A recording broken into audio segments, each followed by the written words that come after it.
mấy cần gì hậu đó này cần thu diệt tụi này ulu tất nhiên đầu đông sông như là cần thu quý thấu để ta tí này với nền này mẹ khóc mày cùng sáng bị liệp ta khai nên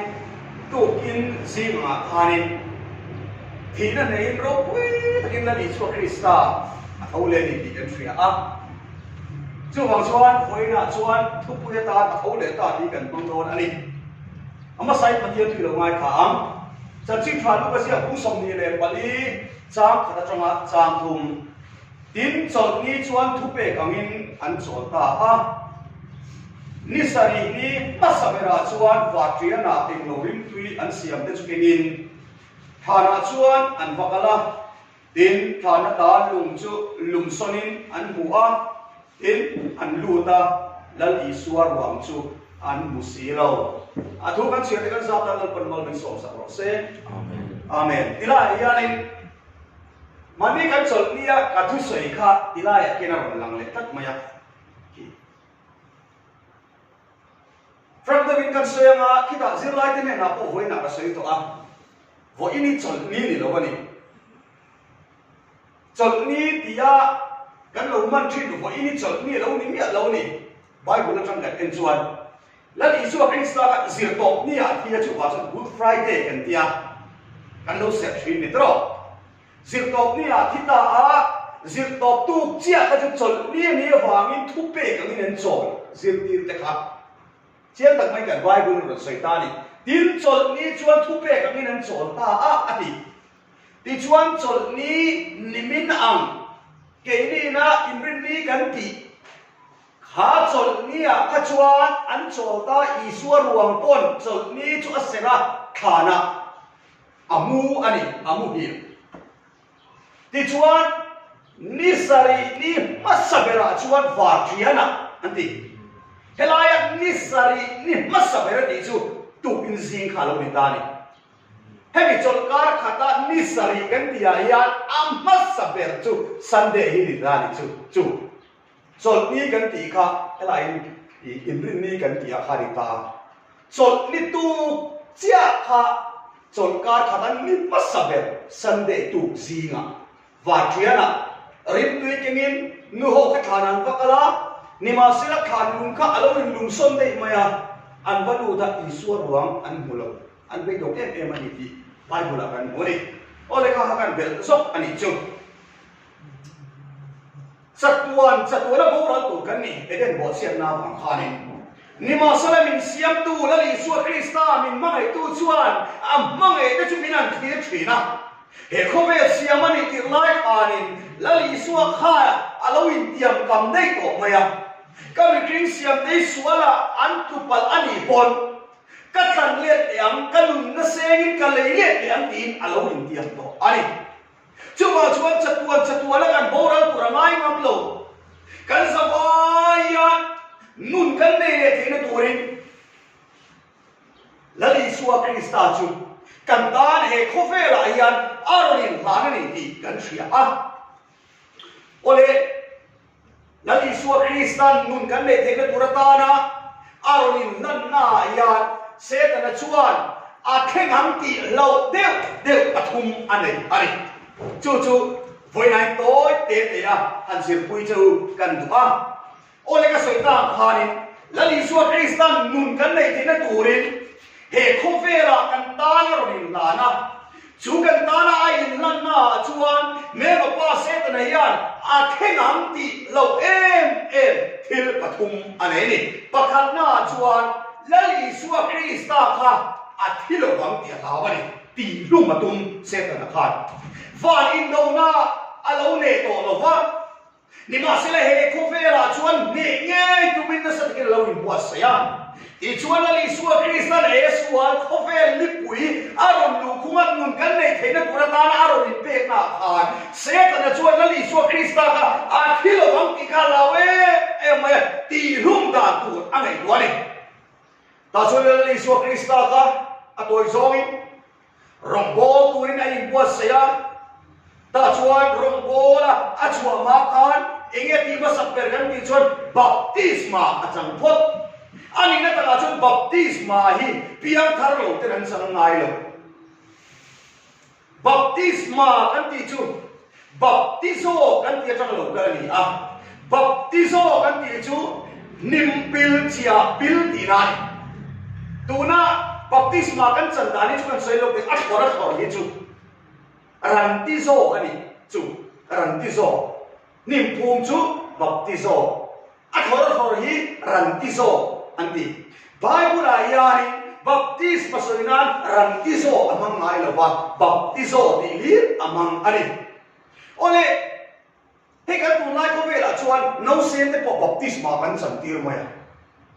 baptisma hi calvary ne lo in zom khata la ki ra ko ma ko so ya ole ti chuan le Isu Krista khan baptisma achanga ti chuan le robo durania wa khan na sat ta in po sai turin thale ramro khan alu ta ni tro ni somli le san somli cho ne ya na sat ta ki chong chai khara wa mai po sai ni phong mi tuam dam turian enge ngai phong mi pakachu ake na tat mo ya chu aliam ka su tuam to tang ila mi shingan kan thegen teu lo abok pui te kan pot thon vek meng te ong tro tuam kan tum na ma phong mi ke liam tuam dam tur chuan phong mi ni ve ngai kat ake pui ni ngai mi ring sual tu to te min chan dam tura kan liam min tuam dam tu chuan lali suwa Krista kha apatian na ne ka chuan alian lutuka chuwa chuan a mi ring sia mi ring te harun chan ngaya mi hinga aron chan ta ni ti kan mu ale ti chuan le apatian na kal sani mi ring te min chan dam tur ni awangin le he mi ring ai o tur ani awang yan eken bo chian awa kan patian na mi ring siam te kha chatua na moral tur an chia an chuma lo thing do sia thing nge turan ni mi ring te kha chu lo Isu Kristan chu thi na chu ron len chua atum ta a kha thi na ka len chuak si in mi ring te chu thi si la bin mi ring ai ama thi si in chang da ma ka ron thei na turin aron ni be ni ti kan mu ani ti chuan le kan soi ta ang kha he am mi shin ne ya na sat takin khale a in bua sai a pathian na khan rong bo don se in bua sai ngai ro khale ba ti ro thil ti the ro pui tak nei sa lia lo ma se am mi rin na atangin mi rin na atanga mi rin te min chan da ma ngai awangin en ton tur min nu chia atua Calvary cross ahat buiting sign la Isu Krista athitaya nima sela ke yan an enton atan nu chula ron hoa he o nun sing nun ni aron palkam ve fekani dikan muani ta chuan le thale ra chuani chong nei na chong trai na sa takin ai bua se ni somli le san somli no mai chong nei chong trai anei ni kha tak mai kha set na tan ti kha ren cha na ron la ve tai Lali Isu Krista ari la tram bo na mi ti ka chia ta chuan le set na khan le utan te kharon se so tan ta an fin sia mai hi tero rol hu ni asia si ani khat ani ni na ti ve la ka chula in rol chi du mi alo ni ma sera ni somli zan somli so an nei chawa ari la tram ta mo ti a khan le aron lang ta itin ge ti kha bible mi ang chol ka soi khel lo wang kai nang patian papa ro puli tuk tak te chuanin he lung hi changa chan tir la e mi ta che tina ron thlem chan tai adu po chon la Isu Krista kha lung kha changa chan tir thei chia ke ni poi lunga mi chan tir vek thei chu tian thil ti the na chu adu po chon an nei chiang khop mai ole ta chuan le ari tram lai takhan lung changa chan tir turin aron thlem ma se om lo atoi zoi kal se ram thiên chi sang mong se tan khan an the bual ve ta chuan le to pera kha ka sang tak me khana lon pui ta lali Isu Krista chu kan sia tangin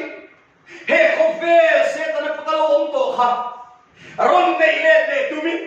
ang ring siam te kan tur lo kalai aron kal chan e khovel ka kam chi patanan thir tir ta le imwem kung song song bút chỉ về mình buộc cho các phép rất cần che thì khó về cả ô li xóa ta cái chỗ ô li tì xe na tuar mía lâu khăn rồi này lệ mấy tuổi này à nhưng mà sẽ là xe ta na thun đuôi à buồn về cho là bồi đòn lực tục khá thêm là hao tắc giết mày khá thêm là ít em mày có nắng lệ cái chân ta mà cái ông thế là tuột đi chân ăn nồi rắp anh đi thì cái mù anh ông si ông xuống đâu ta chuan lê cũng đâu có lớn xe lắm chút tia lộ sang ta si à chuan lê missing cái man rùa mangin là Isu Krista ka ti lum da tu ra ngai tua lê ta khá mà chăng niệm tha ti tiền tuma niệm asila hun pi la kim yao lo wangin là Isu Krista an niệm thei chuan lo arukin are ruwa akal bo thei ni ti Bible kan mu ani ta chuan le pui thiam te man ruwa an mang chho le ta chuan le asua na an man thei na turin thiam lo an san thei na turin o tu lai jom kam takin arong bol na han spa en dir ve re ngani lo en khatu atu soi mai khatu tur kha an tir se thei to pan chua ni ma sela ahun bi la kim lo wangin eng man thei chuang lo ta chuan le ahun bi alo kim don ta zan khat chu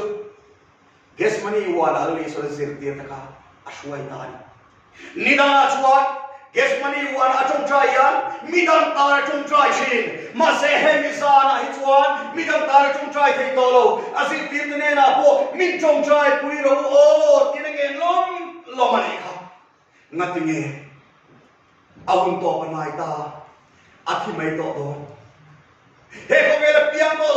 song le la piang le tu song te sual na ka a chunga ngai na oma a phura ri tu ka lungai na oma a be ka thi senon far a khan de chu thi sen in ar oma ni avara phak en tu ta chuan le a toy so in kal se amak man tu tenon kal ta ol sam takina lo in peta ta chuan le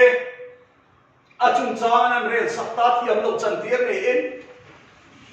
heti hun laia an ro rel dan ni mia bin zan laia Isu Krista chung chan an rel tak ni ti lum vat vatan du thiam lo an chan tiar na sat takin an soi sa ani la Isu Krista ta chuan pro san khem peta nang le ke chan na makan om thei tur chuan lali Isu Krista khan thi lo ngam em mai chu lo ni khang ki om song te ka lo tuar ngam vek mai lo ni min mai tu chu am mo me tan athingam tat tat mai ta chu le se ta chuan an en fang lali Isu Krista ka athita tak mai do ni na feta ta chuan le lo dang nei le ta Isu Krista ka panina chuan athita tak mai ang ti kha lau ta ni chu thi ti lo da song le ta Bible kan en chuan le etine kan hu kha mi pui singa se ta na churon kal le ta mi pui te ka fui portani tro etine mi pui te kha nan ti kha ke mi dam ma ti dam thei ma ni po in ti dam thei lo ma ni po in chan dam thei lo wa thui in ti dam la lo chuk la pathian fo pa in ti kan pomang che kan ringang che ti anel se na ana kuma diriam takin ami kingsia akan tur amalo hosna dia lo tu te khan crossa cake pe gro tileta ta chuan le ka ti thin ke ni chu ni la tro sei cheu chon ka te kan chu du mai thei ni ngai to teu diriam set khan ami kingsia te na a kuma chil te an cha ka mi dang ma ti dang thei ma ni po in ti tham thei lo wa thui in ti dam lo chuk la kan pomam che anan tia ani mo tia min pom don chuan tia chuk mai kha olivia wang ma se mo a chuk du mi alo eng ma se du lo la Isu Krista khan khang zong atuar mot mai ta chuan le la Isu Krista chu atoi zong in athita Satan na bay na chuan zia nei ta hau lo mai kan to ai zong tuarin Calvary cross a chuan khen bay na kum ta anun na chunang le ke chumin han ta ti chuan na ruang chun na tha a khriat ring tui an chula tu man na sang ngai lo khan kher kwa ba chuan Isu Krista chu an za ta chu ta le Satan na chuan na pathum na tan lo tang nei le takat mai pakhan na kan nge lo kan ti kha Isu Krista athi lo bang tia ta bani mase alo thingam ta tak sia apani na chuan athi ang tia lao le a Isu Krista kha athi le ta bok sia apatum na chuan nge lo kan ti chuan a thau le ang ti kha lao ta ni a chan chu ti lai han a tho le ei a poi mo le tu ka la Isu Krista kha nang le ke awangin soi sakatuara diriam tuara nasatikinan soi sa chi patanga ke moting dam lai reng omlo khopin nasatak mai na mikring siam tenan soi sa a ta chon cross a an kheng pet athita a tiro an phum ta ri thole ta lo se chandam kan nie ge ni don lo reng rei kan tam tuarin thirwat ta se thấu lệ xí đâu xe ông xí ông môn rồi chưa vào cho xe từ là khan thấu lệ em tí cả ăn lào em rồi ngọt mày chân cho nên Isu Krista thấu lệ này nung thar cái này nó tụi nó bị chiết mấy xí chưa vào cho anh thàn khá về tiêu tai nó bị bán được cái mù đó thàn khá sẽ bị cái này về ngã diệp tụi nó quý ta cái này gì à cái chuan khá là Isu Krista khan chung à khan ram huai su alo kha an phụ ther fur maya ti second ho te kha khan vegin an oma Isu Krista a thau le tian lava ram huai su aten an venga mishing sipain an vel bokanin ta chuan le van tiet ko pakataron kal ta vang mai van tiet ko ema chuan ve tu sipai wa te chu an tu fai ta vek ne ram huai su aten an kan bo ta chu van tiet ko chuan pathian papa tho ro le tan na chi hen so ta tho ro le bi te hi van kwa le twin di le thei ta ti ro ta ba ta chu na Isu Krista chu kha na thang chuan aron tho chu le ta lalpa chu fakin ro se Isu Krista thi na ka van ram kong ka min hon sak tu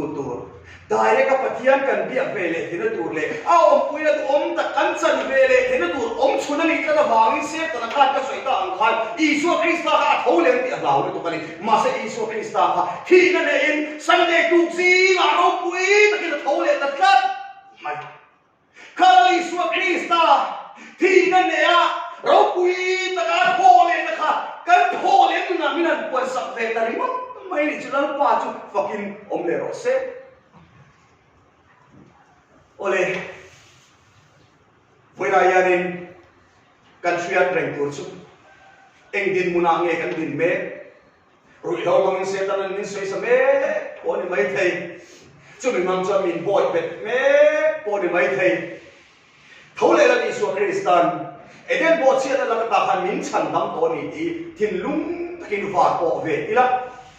he se tan ku ta trang ya anun nalanin min chan chuak to ni ti voinan khethar le ila khatal ve krosal Isu Kristan men pa se tan ro pui kan ne na ka kan ne na ai min puan sakali ti voina yan tin lung takin khia ila ro pui takangam tu kani kativet e don lo ni ho kum sang ni liang ta tu in sing ala Isu Krista thole na thi na ne ro pui ta ka thole na kha voi na yan a chot tang kai tu kan ti ve don lom ni voi na yan rin na mitin Calvary ni na he hut poi mo ta mai khofe ni na a set me na ka ra hian he hut poi mo ta ki kan nu na a thalam zonga thiếu thật tập mấy rồi riêng chuộc từ rồi lâu căn lâu đi trên thế căn cẩn sân nani nun thar căn này nani sum lệ bài mà sẽ tận ai mình bôi bể na cho mà căn ta chuộc nani nun thar tất căn này nani ni thấy se aban du tệ rèn em đó khi quỳ cara mày lắm tôi này thọ ni na anh tia Mizoram po kan buhay de chân ta ni tro khovel ram kasaria lockdown an buanga India ram state panga tu na yan he atho ni na yan arun le mega Mizoram ange po tu na yan adak le chân ta mai Mizong zong dem tho tu na ra chin kan omai kan du na muna po kan kal thei lo kan tu zong ki pon kan te thei lo film kur angai Manin sukura engamon at nabig na izun kumte tisin samte kangina ati buhay om na sungwa kay chuan aning vepuluk tabarin kan om ni kumna matangin khover chu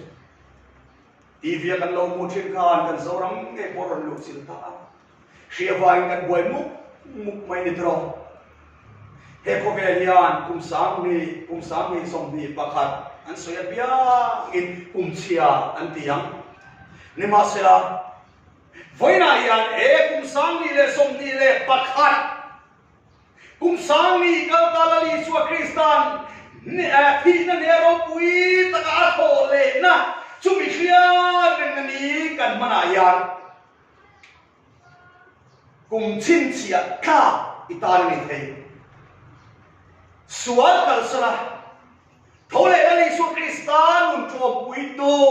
kani nani alo ni chuani he kum sang ni som ni le pakhati ka tan chon kum tha kum thom entika ma ka thai ni ngai to lo tur kum ani ron ta mai lan pa cho ki no process chutiang bokin sual la chi sang khoi me sum le pai ri om lo mira thei chan ai 18 te pon voina ursun taka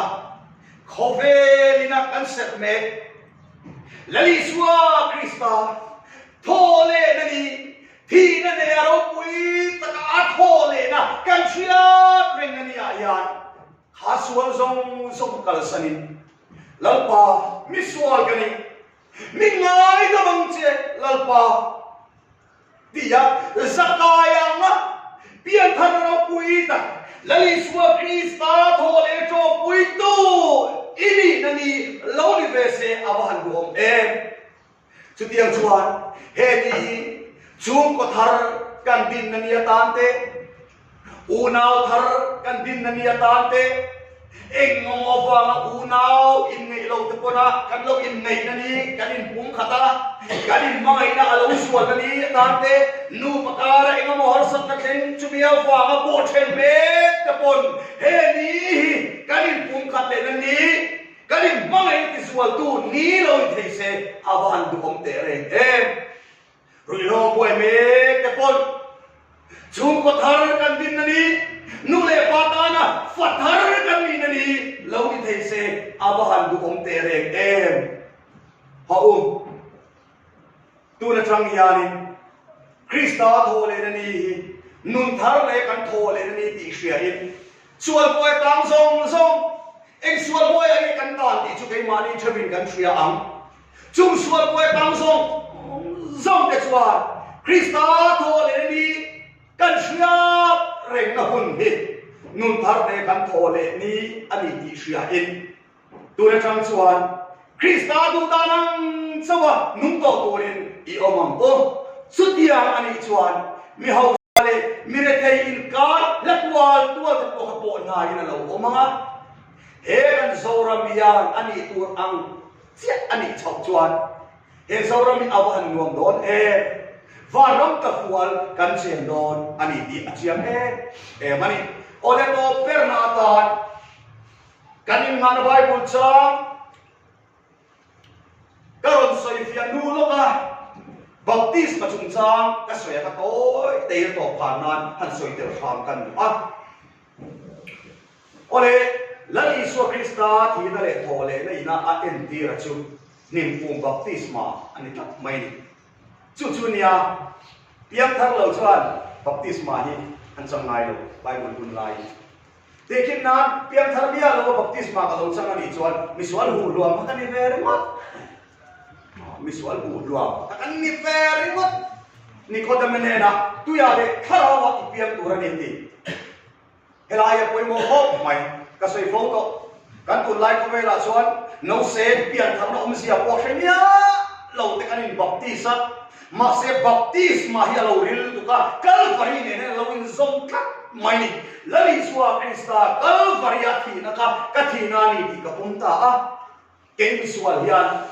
eden bo chen na ba chatuan boral tu thinge ngai tu kha lali suwa Krista min mai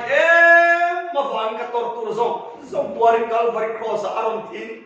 kha Calvary cross thi na ka thina ni chiang tak mai ka punta van nam chuan Calvary ron clear ani na ta chuan kan pathiania Calvary khana paparon bumia lovania o nang le ke min ron mu de Calvary kha engwangin mo iswa khamo kan tua ai tua kan thi ai thiani kat awangin a paparon mu to lo a tor sakate nang le ke min ron mu de mai ni Calvary ka khan chu thi na chu ka thi na ni ti ka pumta ta chona ni Isu Krista chu thana an pumta tha chunga khat Isu khat thonge thomia la bang tro ta chuan le ke po chu tui thana chon ka in phum ve ta baptisma ka chanta tui chunga mi kan in phum lai baptisma kan chan lai kan thonge thomia lo kha le Isu Krista arwam phuma enti phuma o kha enti tu lo ni le ta ni tui than kha ta chona le Isu Krista chu tuk tum tu ka ro pui takin thina ne a thole ta chu a thole na chu tuya cha ka lo chua chia khan takin ka ron chua ve che ti na ni chu o a thi kha ti nun ka ron ni chia ta ka ron nun chia khan thole le Isu Krista nun ka chong pui tu ka ni ti en ti tu ni chu dong so baptisma le Calvary ai zong ka ta piang thar te nan sang thri o no said baptisma di Bible online of my lo no said the two tempula pathian na pui thiam te nan han thi Isu ngai po kha pui thiam te han turin anu le pa khan tempula shoi lo mi tro an ti bo sui le ta nga la ni khat kala ni thum an zon pha ni kha ole chu war chuan he la Isu Krista sang ni kalta kan ta ra tuara athia an phuma a thole na chu hia reng na kan man la yan kha la Isu Krista ti na le thole na kha he baptisma yan alo entira alo in zong ta ni ti voine ka sui tel tu ani ato ber na kan suani kan sawa yan ko he la Isu Krista thole na ni kan hia reng na ta na kan man mek na niya yan nun thar kan nei na niya tan ku mang ve ngai ko na thar kan nei na niya tan ni mang ve sual kal sana Krista thole na nun trom pui tu kan ni na niya tan mangila chu tiang ni ngat chuan helai mun hi thi ni leng pon i the ngai tok la la Isu Krista ne kalin to na mun tan helai mun kan buat sei thei ni tin lung takini chiam tu tin kan soi ani athu kan sir ta zong zong te kan sa ta dan pan mang so sa se amen